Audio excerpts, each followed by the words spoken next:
안녕하세요. 네, 오늘도 영상을 촬영하게 되었습니다. 네, 진짜 오랜만에 영상 촬영하는데요. 제가 수업하는 것도 있고 또 뭐 그 수업 준비 혹은 또 저도 감기가 좀 걸려가지고 목소리가 워낙 안 나와서 수업하느라 너무 에너지를 다 쓰다 보니까 영상을 촬영하는 것까지는 조금 힘들어서 좀 쉬기도 했고요. 그리고 또 저도 직접 교류하고 오프라인에서 만나는 상황에서 또 듣는 그런 의견들이나 또 그런 입장들, 새롭게 알게 되는 그런 입장들, 사람마다 다 입장이 다르기 때문에 뭐 그런 걸 들으면서 더 많은 생각과 이제 많은 저의 또 그런 고민들을 했던 것 같아요. 일단은 직접 만나뵈니까 그런 질문에 대한 게 익숙하지 않으셔서일 수 있는데, 질문을 어떤 식으로 해야 하는지가 잘 감이 잡히지 않는다라고들 하시더라고요. 그래서 사실 저희가 이제 주입식 교육을 받았다 보니까 한국 교육 특성상 이제 알려주는 바를 잘 외우고 그걸 잘 습득하는 게 거의 뭐 목표치라고 보면서 그런 걸 이제 공부를 잘한다라고, 잘 이렇게 수렴하고 받아들이는 게 잘한다라고 하는데, 사실 내 거를 하기 위해서는요, 뭐 그런 말 있잖아요. 누구를 가르쳐 봐야지 진짜 내게 된다, 뭐 이런 말처럼 내 거라는 거는 나만의 방식으로 다시 재해석해야 된다고 전 생각하거든요. 특히 이런 부분에서 물론 기본 베이직적으로 해부학적인 소견이나 뭐 근육 결일에 대한 부분, 그 다음에 근육의 그런 용도나 뭐 그런 부분은 당연히 베이직으로 기본값으로 가지고 있는 지식이라고 생각을 하고, 거기서 어떻게 응용을 하고 또 어떤 케이스를 어떻게 다룰지는 선생님들마다 다를 거라고 생각을 해요. 그리고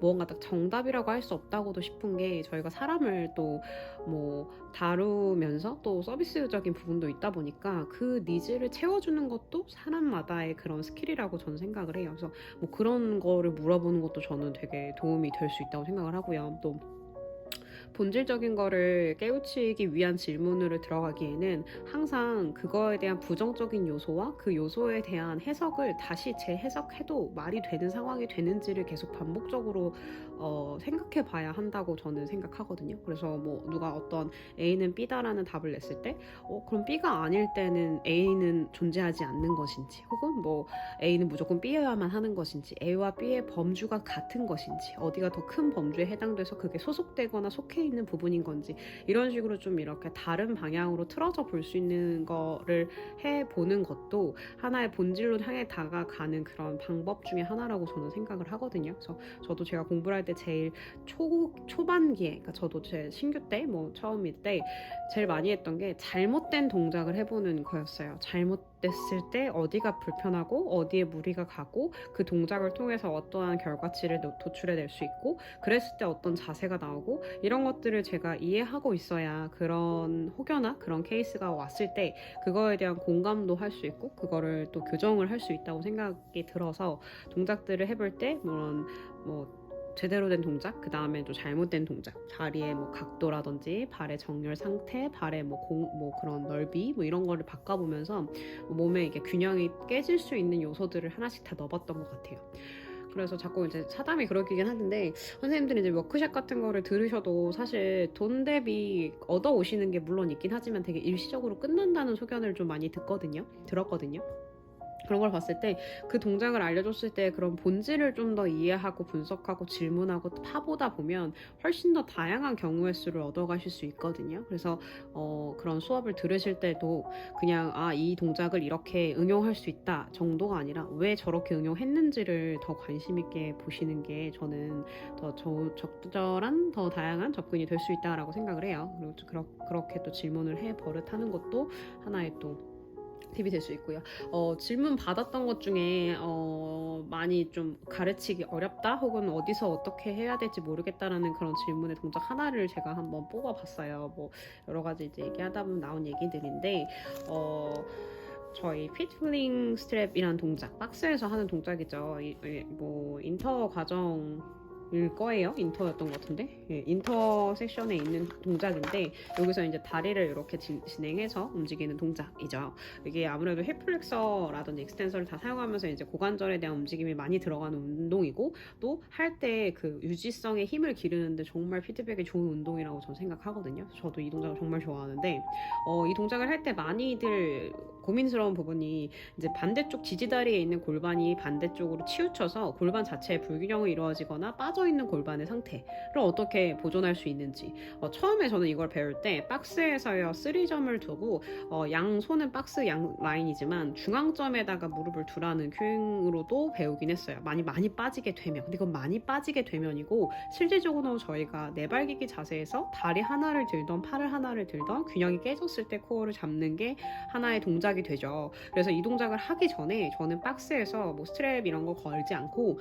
내발기기에서 한 팔 한 다리 뭐 아니면 양 사이드 이렇게 가는 동작들을 박스 위에서 시켜요. 일단 매트나 뭐 캐딜락 같이 그런 플랫폼에서 시키게 되면 안정성이 도모되기 때문에 코어에 대한 인지력이 조금 더 반감적이라고 저는 생각을 해서 박스라는 그런 높이를 줘서 인위적으로 뭔가 높낮이에 대한 구별력을 준 다음에 그런 꼭지점의 포인트에 되는 부분의 고정점들이 실질적인 닿아 있는 면이 아니라 내 몸통 면에서의 중심을 잡고 거기서 최소한의 의존도 정도로만 사지를 쓸 수 있게끔 그런 피드백을 주게끔 박스 위에서 시키거든요. 그래서 그 동작을 먼저 해보고 그 다음에 골반을 사이드로 빼보는 동작을 좀 해봐서 골반이 빠졌다가 다시 넣어지는 고관절의 움직임, 그 라인을 쓰는 방법 이런 걸 좀 인지하기 위해서 박스 바깥쪽으로 다리를 빼서 골반을 떨어뜨렸다가 다시 골반에 다리를 꽂아주는 연습을 시켜요. 그래서 힙 플렉서, 힙 익스텐서 이런 고관절의 그런 넣어지는 움직임을 위아래로 이제 스윙 동작으로 들어가기 전에 그냥 일단 위아래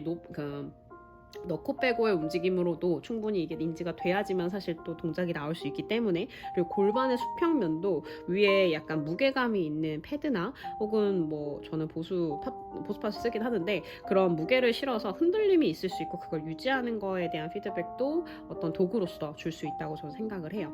그래서 이 동작을 그런 식으로 기본기를 다진 다음에 동작을 시키기도 하고 여기 스프링의 강도가 사실상 뭐 원 스프링이긴 하긴 한데 사실 이것도 힘들다고 하는 분들도 많고 그러다가 다리가 획 하고 딸려가서 오히려 무리가 돼서 손상도로 인한 염증 소견이 있을 수도 있다고 저는 생각하기 때문에 저는 웬만하면 파란색 하나 흰색 하나 뭐 한 0.75 정도의 무게감으로서 움직임이 할 수 있게끔 하고 있어요. 그래서 이게 또 가벼우면 가벼운 대로 이 판의 캐리지가 막 왔다 갔다 하는 게 또 컨트롤이 안 될 수 있는 부분도 있다 보니까 뭐 그건 또 코어에 대한 움직임에 또 난이도가 올라갈 수도 있는 부분이고요. 움직이는 판일 때는. 그래서 그렇게 좀 난이도를 변경해서 꼭 이 스프링에 집착하지 않게끔 티칭을 하고 있고요. 그래서 이 동작을 하기 전에 조금 더 도움이 되는 매트 동작 몇 개를 좀 간략하게 제가 생각하기에는 연관성이 모든 동작은 사실 연관성이 있죠. 전신 운동을 하는 움직임이고 클래식 필라테스의 그런 들어가는 플로어를 보면 그게 다 연동성이 있어서 그런 플로어로 진행이 된다고 저는 생각을 하기 때문에 사실상 뭐 하나가 딱 이거랑 세트 이렇게 할 수는 없어요. 근데 대체적으로 이 동작을 한 다음에 이 동작을 시키면 그거에 대한 빌드업처럼 이렇게 쌓여서 나중에 누적된 결과치가 훨씬 더 안정권 내에 들어오는 경우들을 저는 경험을 했다 보니까 그런 걸 하나의 팁으로 좀 드리고 있는데 일단은 원레그 서클 좀 이렇게 순서가 왔다 갔다 하는 게 좋을 것 같은데 처음에는 아까 말했던 내발기기 박스 위에서 내발기기를 시켜서 그 포인트 되는 부분들 그리고 의존도를 최소한으로 할 수 있는 그런 피드백들을 드리고요.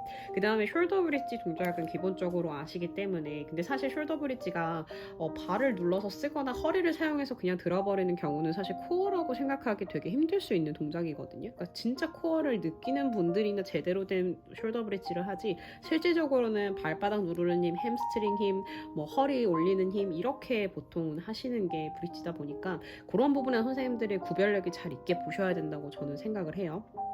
그래서 그 부분에서 숄더 브릿지 풀 동작을 보면 사실 원레그를 오프해서 한 다리를 든 상태로 골반의 불균형을 잡는 동작이 포인트잖아요. 그 와중에 이제 레그를 리프트 앤 내렸다가 올렸다가 이 동작 리프트 앤 로 맞죠? 맞나?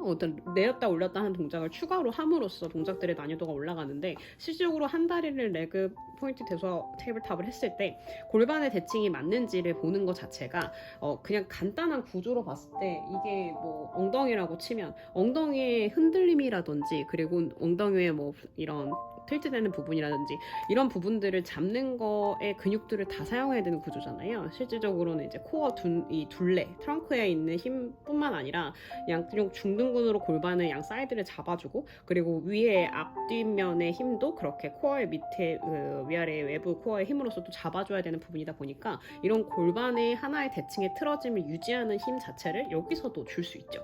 실질적으로 스파인 동작이긴 하지만 아까 프론에서 내발기기 포인트, 포포인트 자세라고 해도 프론이나 스파인이나 어떠한 사이드 며느리를 갖더라도 사실상 동작은 크게 달라진다고 생각하면 안 되거든요. 큰 틀을 봐야지 이거 자체를 동작 포지션 스타팅이 완전 다르니까 이거 다른 동작 이렇게 생각하시지 마시고 결국에는 골반의 대칭에 불균형을 주는 거고 그걸 유지하는 힘을 기르는 근육들을 사용을 하세요라는 개념으로 이해를 하셔서 이걸로써도 피드백을 드리는 것도 전 도움이 된다고 생각을 해요. 그래서 그렇게 좀 그리고 일부러 틀어짐을 기울기를 줬다가 다시 돌아오는 걸로 전 연습을 시키거든요. 아예 그냥 더 틀어뜨리고 근데 원위치로 와보세요.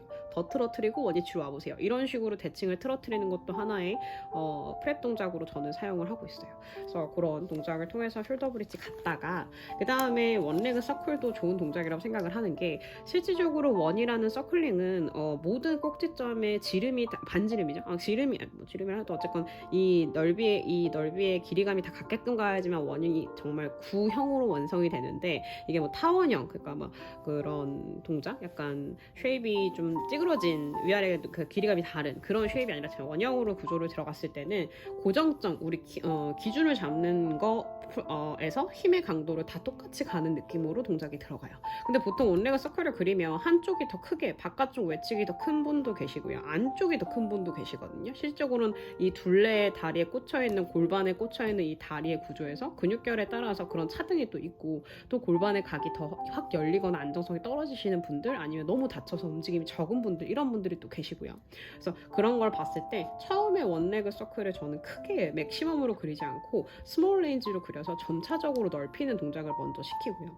그리고 무릎의 각을 틀어뜨려서 그러니까 안쪽으로 인터널로 로테이션을 시켜보고 또 바깥쪽으로 엑스터널로 시켜봤을 때 이 안쪽과 바깥쪽의 움직임이 골반 강을 어떻게 움직이는지에 대한 이해도를 점으로써 좀 표현을 해주는 편이에요. 그래서 테이블탑에서 무릎을 틀어뜨려서 안쪽, 내 쪽으로 틀어뜨리고 바깥쪽으로 틀어뜨리고 결국엔 이거를 서클링해서 그려도 고관절의 느낌이라든지 그런 가종에 대한 인지가 도움이 되기 때문에 그런 동작도 도움이 된다고 저는 생각을 합니다. 그래서 그런 동작들을 통해서 이제 이런 움직임이 어떻게 되나 이게 제대로 꽂힐 때 각이 어떤가 이런 것 좀 알면 좋고 그 다음에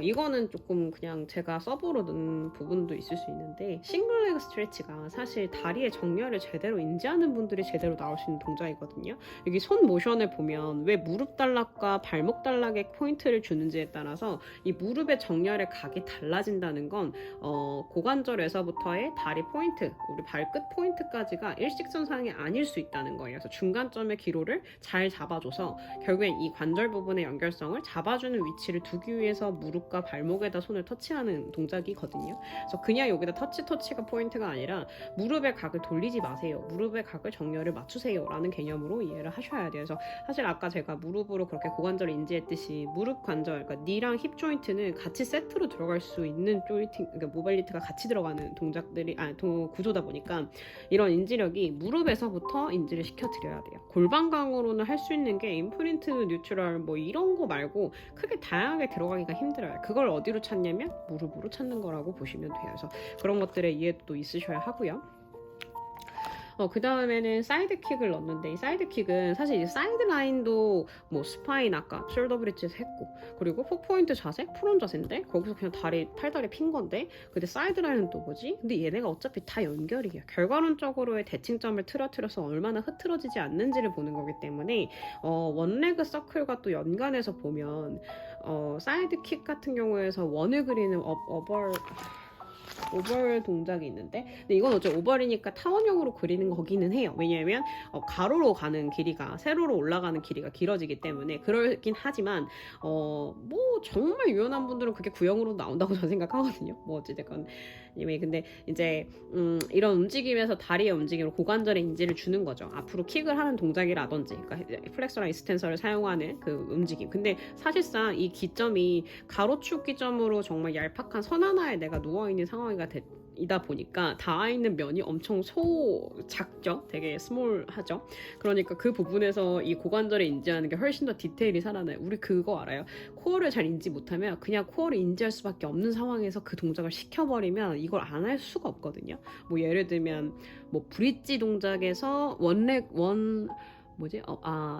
암서클을 해보시면 그 날개뼈의 움직임이나 견갑에 대한 안정성이 잡힐 수밖에 없어요. 이미 내가 브릿지를 해서 위치적으로 불균형을 준 상태면 코어를 잡을 수밖에 없고, 그 상황에서 무언가 동작이 들어가면, 근데 사실상 암은 이게 또 하나의 팁인 게, 다리에서의 서클링을 하는 동작을 하면 힘들겠죠. 한 다리 들어서 테이블탑 지나 원레그 서클을 그려. 그러면은 코어 못 잡죠. 완전 골반 다 흔들릴 것이고 되게 힘든 동작이 될 텐데, 그거 말고 어차피 지지면의 숄더 부분이나 발은 건드리지 않되 내가 견갑에 대한 움직임을 인지하는 동작으로는 그런 동작이 오히려 도움이 된다는 거예요. 그래서 뭔가 사람이 이거 뭐 되게 쉽게 하는 것 같아, 내발기기에서 뭐 한 팔 드는 거 너무 쉽게, 근데 보면 다 기준점 옆으로 사이드로 밀려 있어. 그런 분들은 차라리 무릎을 띄우고 한번 시켜보세요. 물론 얼마 뜨지 못하겠지만 그런 동작을 통해서 얼마나 코어의 힘이, 고정하는 힘, 기준하는 힘이 강화되어 있어야 되는지에 대한 피드백을 그렇게 줄 수 있어요. 그래서 너무 어떠한 동작을 했는데 너무 쉽게 하네, 이 사람 수준이 너무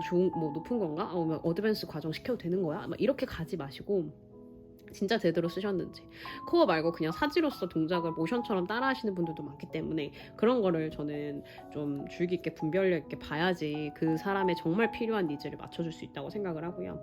저는 개중에 필라 했는데 뭐 별로 이렇게 힘들지 않던데요. 말도 안 된다고 생각하거든요. 진짜 뭔가 지금 잘못하고 있다, 이거 완전 수련의 과정인데, 이렇게 생각을 하고 있고, 여기 보듯이 이제 모디로 나온 동작이죠. 레그풀 프론트에서 원래는 이제 풀 플랭크 자세에서 진행을 하지만 이렇게 무릎을 드는 동작으로, 4포인트 자세에서 무릎을 오프하는 동작으로서 동작이 들어갈 수도 있어요. 그래서 이 움직임도 되게 해보기엔 좋다. 왜냐면 이게 골반에 대한 대칭이 틀어지거나 흐트러짐을 여기서 피드백을 받을 수 있고, 원레그를 들 때 발끝만 들게끔, 발이 너무 교차되지 않고 이렇게 들어버리는 게 아니라 정말 이렇게 살짝만 들어서 발 날만 들어 있게끔, 얘네들이 서로 크로스되는 느낌이 더 좋아요. 아예 떠버리면 오히려 여기서 균형을 또 맞추거든요. 그래서 얘네들이 붙여놓고 발끝만 닿는 지면만 없게끔 하는 게 오히려 포인트 되기에는 훨씬 더 피드백을 잘 드릴 수 있습니다. 그래서 그런 동작들을 좀 프랩으로 깔아서 프리페어를 한 다음에 동작이 들어가면 훨씬 더 동작에 대한 인지도 많이 될 거고요. 저는 하여튼 이 동작을 하기 전에 꼭 박스 위에서 그냥 맨 몸으로 하는 움직임을 먼저 힐링 시켜드리는 편이에요. 그래서 우리가 뭔가 구조를 이해할 때, 제가 선생님들한테도 지금 요즘에 수업 때 많이 얘기하지만 건축물처럼 몸의 구조를 생각을 해보시면 돼요. 우리가 그냥 하반신은 상처럼 생각을 해서 다리가 되게 긴, 저 삼각대로도 표현을 많이 하긴 하지만 삼각대는 기둥이 3개니까 좀 헷갈릴 수 있잖아요. 그래서 그냥 기둥 2개짜리 그냥 우리 상다리인데, 그 상다리의 기준이 이런 면이면 이거 자체를 양 사이드에서 이렇게 잡아주고 있으면 균형이 잘 맞는데 이쪽으로 치우쳐 있어요. 그러면 이렇게 불균형이 더 생기잖아요. 이런 구조성을 가지고 있는 몸이기 때문에 그런 균형을 잡아주는 거는 이 상태였으면 만약에 보조로 하나의 다리를 더 둘 수 있고요. 그 말은 근력을 강화하라는 표현과 같고, 이 기둥의 위치를 이쪽으로 변형시켜서 양 사이드가 되게끔 하는 방법도 있겠죠. 근데 이 변형이 몸이라는 게 익숙한 과정에서 누적된 시간 대비 움직임이라는 게 쉽사리 되는 게 아니고, 우리가 로봇이 아니니까 이걸 뭔가 이렇게 조립을 다시 하는 부분이 아니잖아요. 그럼 그만큼 위치적으로 제 위치로 넣어주는 근육의 힘이 얼마나 많이 필요할지, 이미 어딘 이완되고 어딘 수축돼 있는데 그 수축된 부분을 이완시키고 이완된 부분을 수축해야 되는 그 과정에 대해서 이해를 좀 하시면 좀 더 서포트해주는 걸 도움을 줄 수 있겠죠. 골반이 옆으로 사이드로 빠졌으면 그 기둥 역할하는 옆 라인을 좀 더 지지대를 받쳐줘서, 정말 손바닥으로 저는 밀거든요. 밀어서 지지대 받치고 거기서 코어를 인지하게끔 하고 동작을 들어가고, 좀 지지를 해주다가 살짝 떼서 그 움직임을 스스로 할 수 있게끔 하는 걸로써 단계를 좀 주는데, 그런 것들, 그러니까 이거를 좀 본인이 그냥 사람의 몸을 건축처럼 보세요. 그래서 보조로 들어가야 될 부분이 어딜지, 이거는 꼭 공간적인 개념이 있지 않더라도 너무나 당연해 보이는 것들도 사실 있긴 하거든요. 그래서 너무 어렵게만 생각하지 마셔라. 내가 늘 선생님들한테 말하지만 본질을 보면 크게 돌아가지 않아요. 그리고 본질을 보면 크게 어렵다고 생각 안 하셔도 돼요. 그리고 거기서 난이도는 내가 컨트롤하에 할 수 있어야 돼요. 그냥 무턱대고 인터 동작, 어드밴스 동작, 이런 단계 높은 동작을 할 게 아니라 이 인터를 가는 과정을 내가 이해하고 있어야, 여기서 중간에 누락된 부분이 있으면 다시 돌아와서 그 동작을 빌드업 시킬 수 있거든요. 그래서 그런 것들에 대한 고민들을 해야 한다라고 저는 생각을 합니다. 그래서 지금은 제가 기본 베이스, 필라테스라는 기본 베이스를 가지고 하지만 조금 더 제가 생각하는 이걸 접근하는 방법의 그런 스타일이라 해야 되나? 그런 단계를 좀 구축해 보려고 해요. 그래서 그걸 좀 더 정리가 되면 그런 식으로 교육 스타일이 될 수도 있고요. 어떤 새로운 메소드를 만들 수도 있고요. 그런 식을 좀 더 해보고자 하기 때문에 저도 이번 이런 경험과 기회가 너무나 값지고 감사하게 생각합니다. 네, 뭐 언제든지 질문 같은 거 있으시면 해주셔도 좋고요. 또 정말 말도 안 되는 질문도 전 모르겠어요. 이런 것도 전 도움이 된다고 생각하거든요. 얘기를 하다 보면 풀리는 거기 때문에. 그래서 오랜만에 찍은 영상인데 조금 길었던 것 같아요. 보시면 그래 도움이 되셨으면 합니다. 네, 감사합니다.